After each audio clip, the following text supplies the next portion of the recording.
Welcome to the Brothers Workshop. My name is Dave, and today we're bringing you guys a video about this Ikea Ektorp sofa. We wanted to bring you along on the ride for an unboxing, an assembly, and a review of this product. This is not a sponsored video. I took the last several months and really did all of my due diligence and research into finding a sofa for my apartment. Now, all of that research and due diligence led me to this sofa, which met my marks of comfort, size, proportion, as well as price. I'm a fan of a sofa that's not so overstuffed and that helps bring an apartment or a home together and gives you that homey feeling. This sofa, specifically a slipcover, I feel does that for me. Now in this video, we're not only going to be giving you guys a review of the product as well as the assembly and unboxing, but we also kind of want to give you a sense of what it feels like in space. To me, a sofa is what really brings the home together. And as you've seen in my previous videos, it's like this coffee table build. I had a futon before. Well, that futon wasn't cutting it. This, on the other hand, really does bring the space together. The dimensions are about 8 feet in that direction and 8 feet in that direction, roughly. So you can see the outer door of my apartment out to the balcony. That has plenty of room to swing open with the lamp there as well. All in all, I'd say this is a pretty good sectional sofa. You got 4 seats here in the middle, room for 5 of your best friends for a movie night. So with that, stay tuned.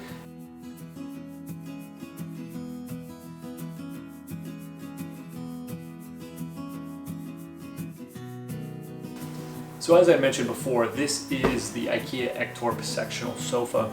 It is a slipcover sofa that I got in Lofolet beige for a price of $7.99. That's what it retails online, but after you've added in taxes and shipping, it gets a little closer to $8.99, $900 in that range, which is actually roughly what I paid for this all said and done. I didn't have a truck available, so I had it delivered to the apartment. The sofa will arrive in 4 boxes, the first 3 being the right and left side and the center, and the 4th being all the slipcovers you'll need.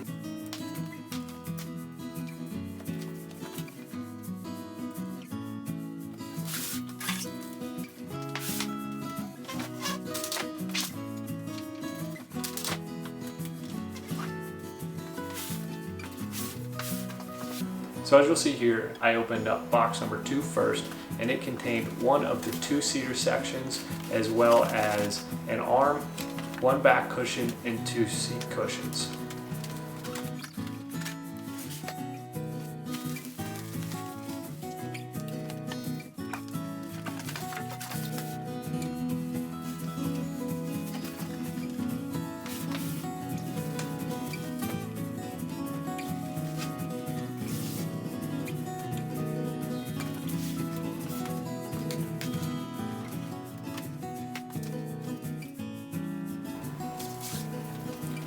Following that, I opened up box number 3, and it contained 1 corner section, 4 back cushions, and 1 seat cushion.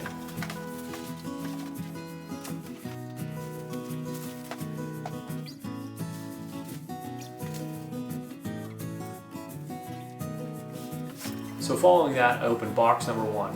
All of these are labeled, of course, and if you look a little closer, you'll see that numbering on the side of the boxes.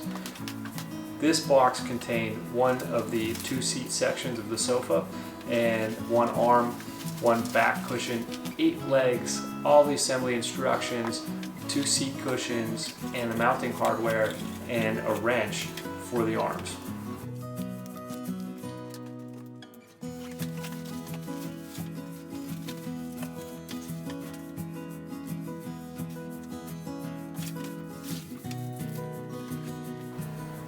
Also contained within the box was the instructions, as I mentioned before.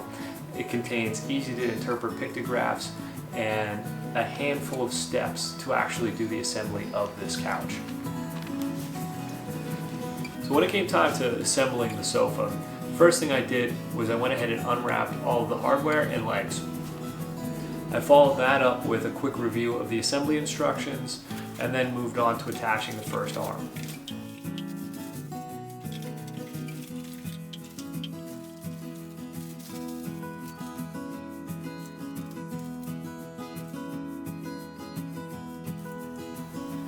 assembled the first of the two arms by attaching the bolts to their designated locations.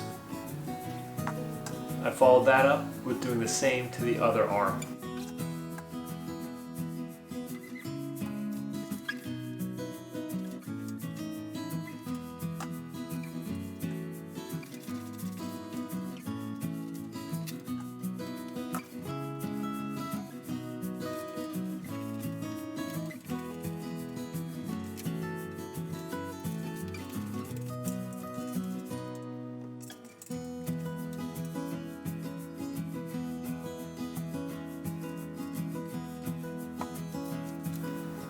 Once I was done with those arms, I went ahead and folded the back of the sofa up. And one nice thing about this is that you don't have to actually assemble the back and seat portions of the sofa.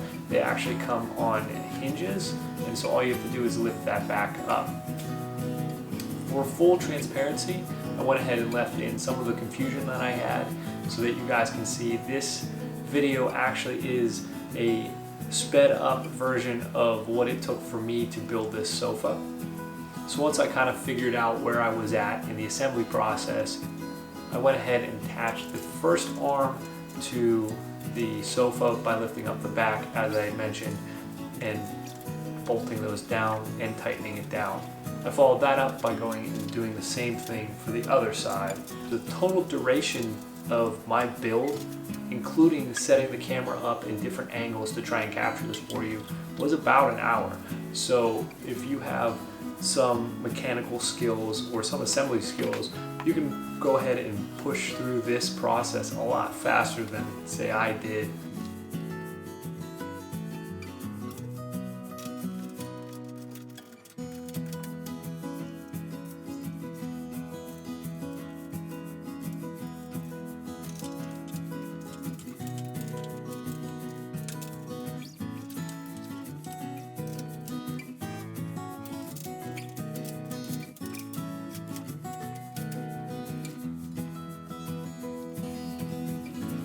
Once the bolts were tightened down on that side of the sofa, I went ahead and added the feet as well.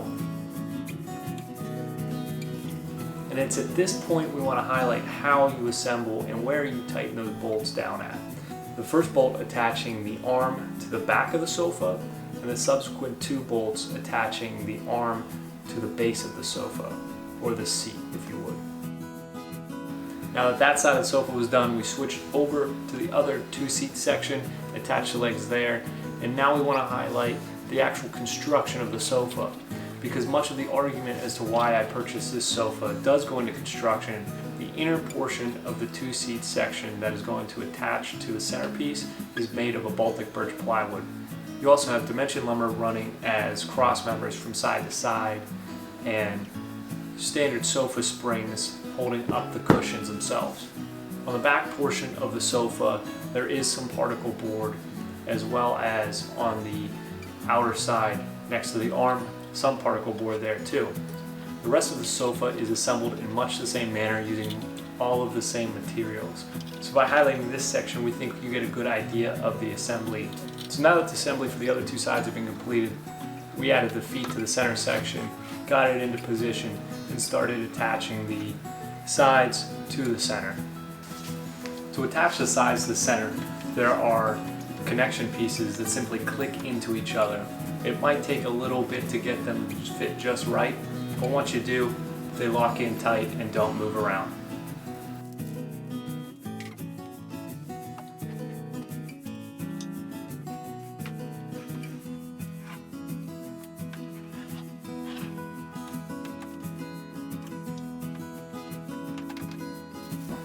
So once the sofa was completely disassembled, we took the cushions out of the bags and laid them out on the sofa to make sure that we had all of the parts and they all fit properly.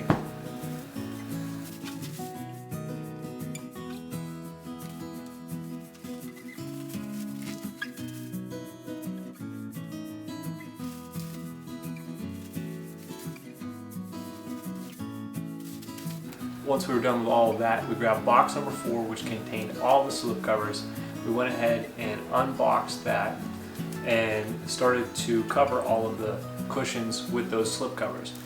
One thing to note here is that the seat cushion and seat back covers do not need to be ironed, because over time the backs will expand to fill them tightly, and the seats are already tight enough that they don't need to be ironed. They actually stretch to fit. Once you've gotten all the slip covers on your sofa section, the last thing you need to do is iron the major slip cover for the whole couch itself, and then to attach that to the couch.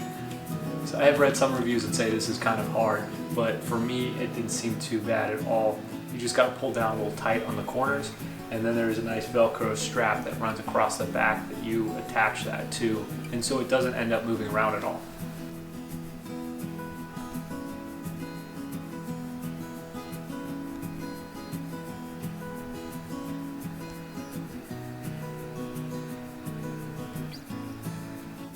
There you go. Hope you guys found this video to be informative, and I hope it shed a little more light on what this sofa is and if it's appropriate for you. As a recap, this is the Ikea Ektorp sectional sofa in low fillet beige. It is a slip cover, so these covers can be pulled off the cushions or the back and thrown in the wash if there ever was a spill on it. I found this sofa to be exceptionally comfortable and fit within the space that I've created for myself quite well. It actually brought the whole space together, and it started to feel like a home rather than just a place where I live. Now, at the beginning of the video, we promised you guys that we'd be doing a review of this, and that's what we're going to touch on right now. Personally, this is one of the most comfortable couches I've ever owned, and it is also one of the best value couches I've ever owned. So as you can imagine, as a single guy, this couch is going to get put through its paces, having friends over, having friends come to visit from out of town, and I'd like to say that this successfully has passed those tests. The sofa itself has had some spills on it, some pizza stains, some chocolate, that kind of stuff, that we just threw some spray and wash on there, put it in the wash, and that thing came right out. The chocolate was a little bit of a different story. One of my friends, Mike, you know who you are, he got some chocolate on the back of his leg somehow, I don't know how it works, and got it on the front of the sofa. We put it through the wash, same way, with spray and wash. It came out, but it left a little bit of a shadowy effect on there.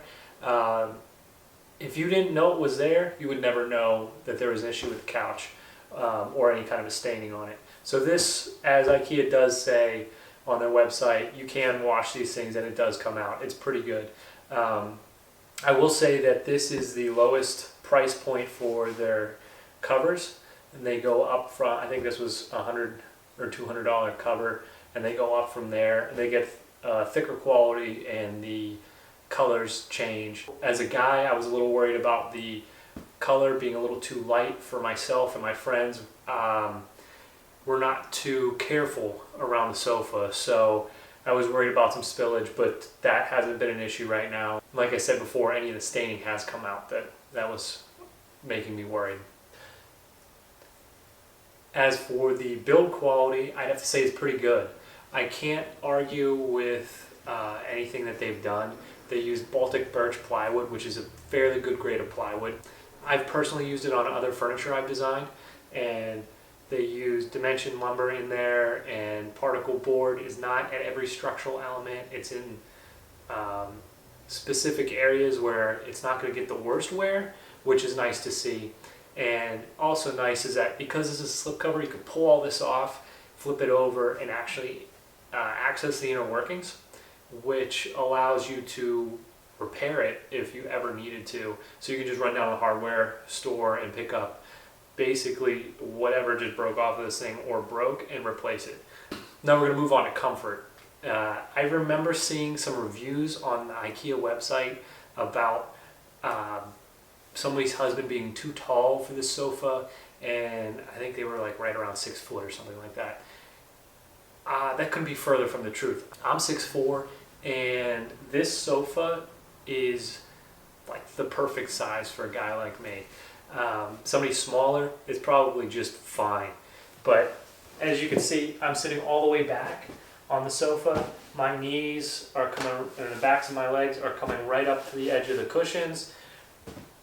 unless you're trying to dive way back into a sofa, then this is definitely the perfect thing. This gives you a good posture in the seat, and you know, I can't argue that. I wouldn't want a sofa that's any deeper than that, honestly. And just to show you guys, I don't sit like this very often, but I can't sit cross-legged on here. And a guy that's 6'4" being able to do that, this sofa should be fine for anybody like that. Also, I've seen some comments that were saying, hey, you know, it's a little too, too hard for a movie night or something like that. No, this sofa is super comfortable. I've fallen asleep on here plenty of times watching a movie, and I cannot imagine this being too hard for that. But, you know, that's a personal choice. Comfort, that kind of thing, is definitely always an individual opinion. Well guys, I hope you enjoyed the video. This was definitely a fun one and a very long one to produce. Like I said, the beginning of this video was shot about 4 months ago, so we have put this sofa through its paces, and the opinions here have been vetted, I guess you would say. I hope this shed some light on the sofa for you guys. I hope I was informative for you, and I hope you found some value in this video. If you did, feel free to give us a thumbs up. That helps us out in the algorithms. If you like this video and you want to see more of our content, hit subscribe. We're coming out with new stuff all the time. This channel is kind of geared towards a broad variety of video types, everything from furniture construction, car videos, truck videos. We highlight some of our friends' stuff. So if you're into that kind of thing, definitely subscribe. We appreciate it. It shows us that we are doing the right thing and you guys enjoy our stuff. If you have any questions maybe we didn't hit on, feel free to drop a comment in the comment section. We're down there interacting with you guys on a regular basis, so we'll be able to answer any questions that you guys might have on this. At that, we appreciate you guys. Stay tuned for the next video and keep building. Hey, thank you so much for sticking all the way through this video. Feel free to subscribe to our channel right here and check out this video here if you're into building more things, or this video here if you're into this kind of content.